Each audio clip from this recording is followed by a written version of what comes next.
اعوذ باللہ من الشیطان الرجیم، بسم اللہ الرحمن الرحیم۔ آج کی جو آیا ہے وہ ہے آیا نمبر 29 سورہ الکہف، وہ بھی اس کا صرف پہلا پارٹ، پوری آیت بھی نہیں ہے۔ اس میں اللہ کہتے ہیں وَقُلِ الْحَقُّ مِن رَبِّكُمْ، اینڈ پروکلیم اور اعلان کر دو کہ دس از دا حق فرام یور رب، فرام یور لارڈ، ٹھیک ہے، تمہارے رب کی طرف سے یہ ٹروتھ آ گیا، سچ آ گیا۔ کیونکہ اس وقت کافروں نے حضور صلی اللہ علیہ وسلم سے پروف مانگا تھا، کہانیاں پوچھی تھی جو انہوں نے یہودیوں سے جا کے پوچھی کہ ہم کیا ان سے پوچھیں تو ہمیں پتہ چلے گا یہ سچے ہیں کہ نہیں۔ تو یہودیوں نے 3 باتیں کہی تھیں کہ یہ 3 سوال کرو، اگر ان کے ایسے جواب وہ دیں گے تو اس کا مطلب ہے کہ یہی وہ سچے نبی ہیں۔ تو وہ سارے سوال انہوں نے آ کے کیے اور ان کے جواب سورہ الکہف اور بنی اسرائیل سورت میں اللہ نے دیے۔ تو پھر اب اللہ کہہ رہے ہیں کہہ دو کہ this is a truth from your lord, جو تم نے ایویڈنس مانگا وہ تمہیں مل گیا۔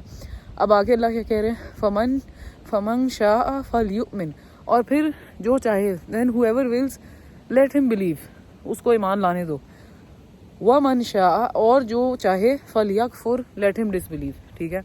تو جو ایمان لا رہا ہے، جو ایمان نہیں لا رہا let him be on his own۔ تو اس میں اگر آپ سوچیں تو اس میں ہمیں پتہ چلتا ہے کہ اللہ نے ہمیں ایک بڑی امپورٹنٹ چیز بتائی ہے جو کہ ہے فری ول، کہ جو آپ چاہیں، اگر آپ چاہتے ہیں تو آپ ایمان لے آئیں، اگر آپ نہیں چاہتے اللہ آپ کے اوپر ایمان فورس ڈاؤن نہیں کریں گے۔ زبردستی کسی کو سیدھے راستے پہ نہیں لایا جائے گا اور نہ ہی زبردستی کسی کو غلط راستے پہ ڈالا جائے گا، یہ سب آپ پہ اوپر ہے۔ We believe in free will, ہاں، مگر ایک چیز ہوتی ہے جو لوگ کہتے ہیں الٹیمیٹ ول، وہ ہوتا ہے کہ جی لوگ کہتے ہیں کہ ہم روبوٹس ہیں، اللہ نے جو کہہ دیا بس وہی ہوگا، ہمارے تو اقتدار میں نہیں، اگر ہم ایمان نہیں لا رہے تو اللہ تو ایسا چاہتے ہی نہیں تھے۔ ایسی کوئی بات نہیں ہے، اللہ نے پورا اختیار آپ کو دیا ہے، ہمیں اس آیت سے پتہ چل جاتا ہے، وہ بھی یہ کہہ رہا ہے، اس آیت سے ہمیں پتہ چل جاتا ہے۔ لیکن جہاں تک اللہ کی ول کی بات ہے، اس کو آپ اس طرح سمجھ سکتے ہیں کہ ایک آپ کی ول ہے اور ایک اللہ کی ول ہے۔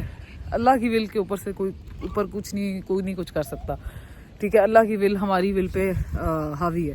تو فار ایگزامپل اللہ نے ڈیسائیڈ کر لیا کہ آپ کب فوت ہوئیں گے، اللہ نے ڈیسائیڈ کر لیا آپ کب پیدا ہوں گے، اللہ نے ڈیسائیڈ کر لیا کہ آپ کس گھر میں پیدا ہوئیں گے، کس شہر میں پیدا ہوئیں گے، کس ملک میں کس وقت پہ پیدا ہوئیں گے، یہ آپ ڈیسائیڈ نہیں کر سکتے، یہ اللہ نے ڈیسائیڈ کر لیا اور ایسا ہی ہوگا۔ اب جو مرضی کر لیں یہ چینج نہیں ہوگا، ٹھیک ہے۔ یہ الٹیمیٹ ول اللہ کی ہے۔ ہاں، آپ کو کیا ول ملی ہوئی ہے آپ کی، کہ اللہ نے آپ کو سچ بتا دیا ہے، ٹروتھ، ایویڈنسز، ہر چیز اللہ نے آپ کے سامنے واسطے رکھ دی ہے۔ اب یہ آپ کے پاس ول ہے کہ آپ نے ایمان لانا ہے تو لائیں، نہیں لانا تو نہ لائیں۔ ہاں، اب آگے اللہ بتاتے ہیں کہ جو لوگ نہیں لاتے ان کے ساتھ کیا ہوگا اور جو لائیں گے ان کے ساتھ کیا ہوگا، وہ اس آیت کا سیکنڈ پارٹ ہے۔ تو بلکہ میں کہوں گی کہ آپ خود پڑھیں اور خود دیکھیں کہ اللہ کیا کہتے ہیں اس کے بارے میں۔